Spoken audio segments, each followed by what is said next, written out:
پاکستان۔ السلام علیکم ورحمۃ اللہ وبرکاتہ۔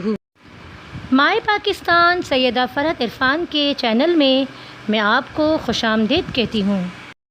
اللہ تعالیٰ آپ سب کو اپنے حفظ و امان میں رکھے۔ ایک دیہاتی نے گارے مٹی سے اپنا گھر بنایا۔ گھر میں اس نے چھوٹی سی 7 مصلوں کی مسجد بنائی، کیونکہ اس کے 7 بیٹے تھے۔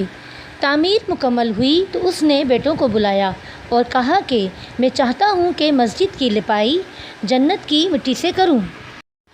تم سب بھائی جاؤ اور جنت کی مٹی تلاش کر کے لاؤ۔ بیٹے پریشان ہو گئے کہ جنت کی مٹی کہاں سے لائیں۔ باپ کا حکم تھا، جو بیٹے ڈھونڈنے نکل کھڑے ہوئے۔ سب سے چھوٹا اور 7واں بیٹا گھر پر ہی رہا۔ بھائی شام کو تھکے ہارے خالی ہاتھ گھر لوٹے تو کیا دیکھتے ہیں، چھوٹا بھائی بوری میں مٹی بھر کے بیٹھا ہے۔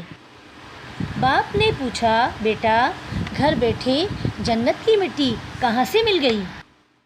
بیٹے نے کہا، سارا دن ماں کے پیچھے پیچھے پھرتا رہا، جہاں جہاں وہ قدم رکھتی تھی وہاں سے مٹی اٹھا کر جمع کرتا رہا۔